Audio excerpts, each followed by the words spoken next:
Оюутлогоо компани нь 2022 онд гүний уурхайг нээж өнгөрсөн онд 124 дахь өдөр буулгуурын тесэлгээ хийсэн байна. 2025 онд уурхай олборлолт өмнөх оноос 50%-аар нэмэгдсэн. Засгийн баяжмлын үйлдвэр өсчээ.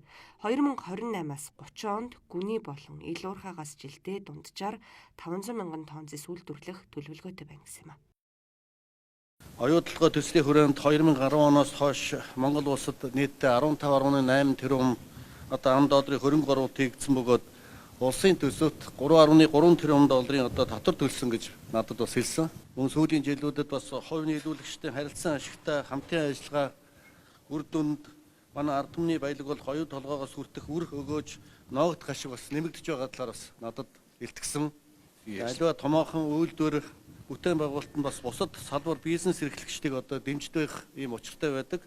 Оюутлогоо компани 2024 оны байдлаар дотоодын 750 гаруй аж ахуйн нэгж бизнес эрхлэгчтэй хамтарч ажиллаж байгааг бас надад хэлсэн. Түүнчлэн оюутлогоо толгой нөөцийг баялаг болгон хувиргаж, улс орон ард түмэндээ өрөөгөөж болгон хүртээж бас дэлхийн бусад улс орнуудын амьдрал ахуйд тусалж зүтгэж байгаа 20 гаруй мянган монгол залуучуудаараа бас монголчуудад үнэхээр бахархаж байна гэдгийг бас хэлье. Бид 1300 метрийн гүнд байгаа. За анх хөрөнгө оруулж ирснээс хойш бол 15 орчим тэрбум долларын хөрөнгийг бас Монголд оруулж эндээс бас улсын төсөвт бас 3 орчим тэрбум долларын татварыг төлсөн гэсэн ийм мэдээтэй байгаа. За өнөөдрийн байдлаар бол оюутлогоо маань ил уурхайгаас нэг хоногт 100 орчим мянган тонн, дад уурхайгаас 95 орчим мянган тонн хөдрийг олборлж баяжуулаад экспортод гаргаж байгаа. Тэгээд ер нь ойрын жилүүдтэй бол жилдээ 500 мянган тонн катодын цэс үйлдвэрлэх юм ойрын төлөвлөгөөтэй.